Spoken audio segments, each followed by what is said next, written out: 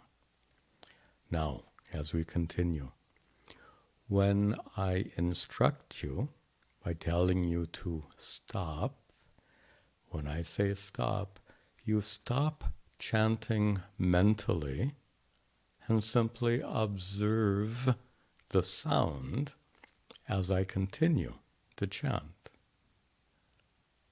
Instead of chanting mentally, you just observe the chanting.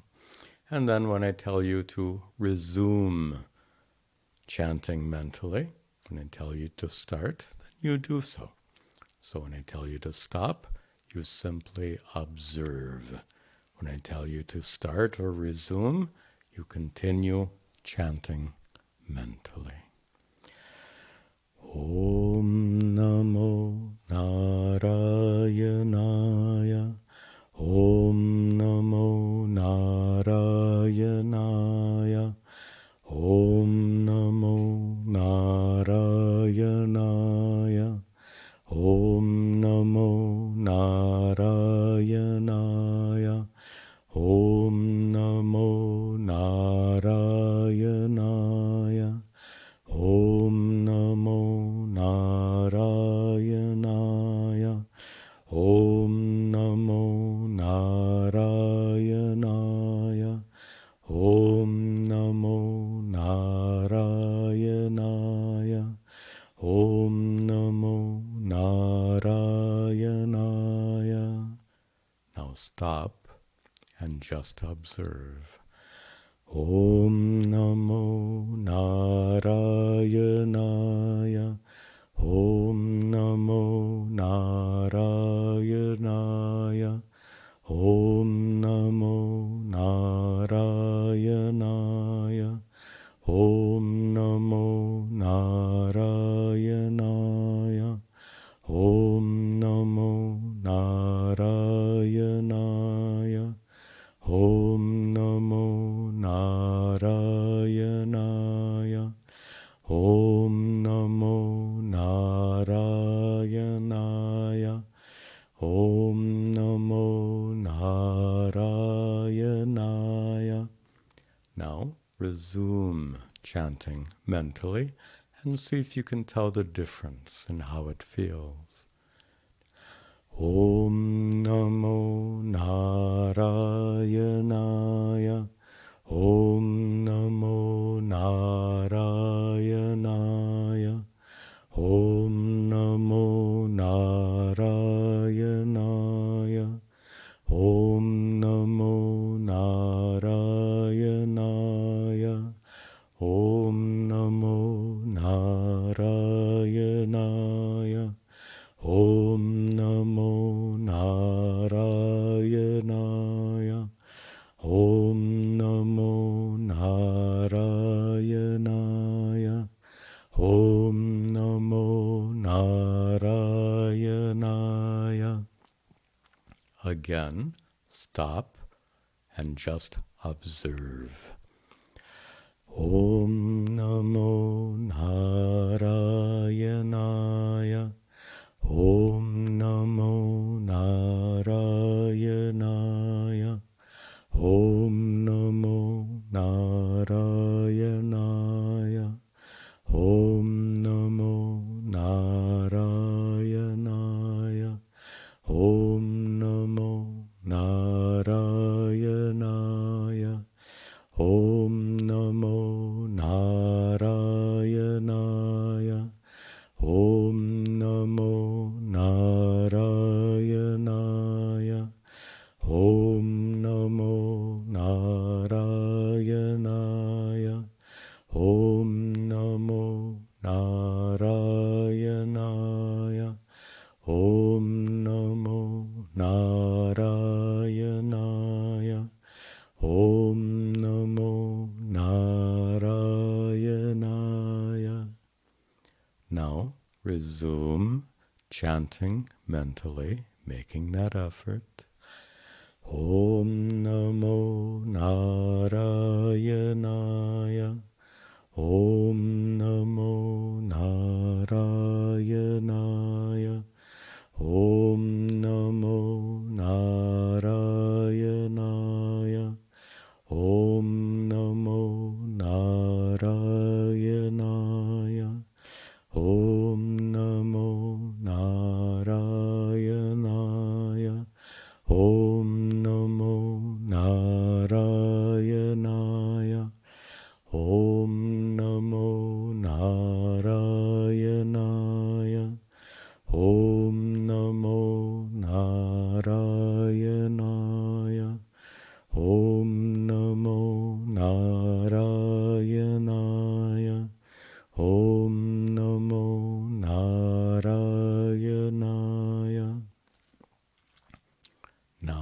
again, stop making the effort, just observe, and as I become soft or even silent, let that mantra continue to echo, as it were, echoing in your mind, repeating itself automatically, without any effort on your part, while you simply observe the mantra being repeated in your mind, echoing in your mind.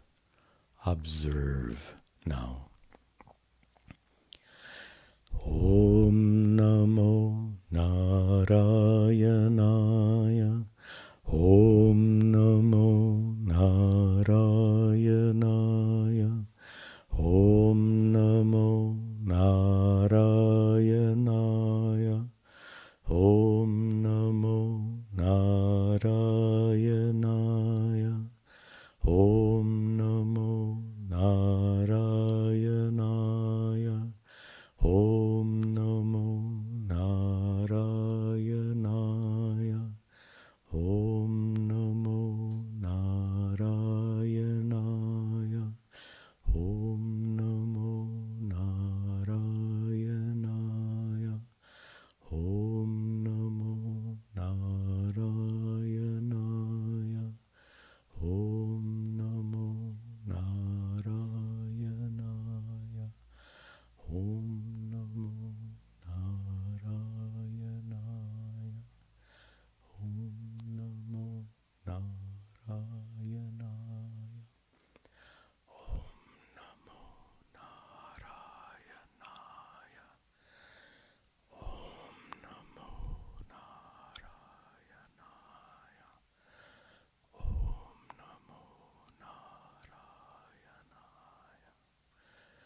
Om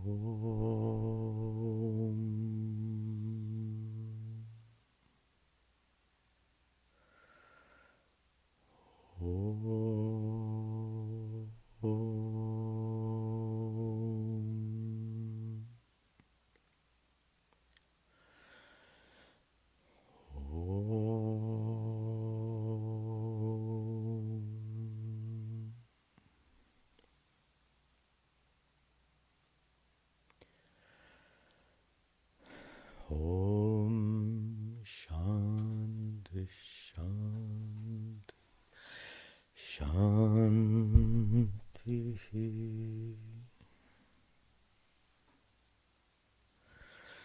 Om Tat Sat.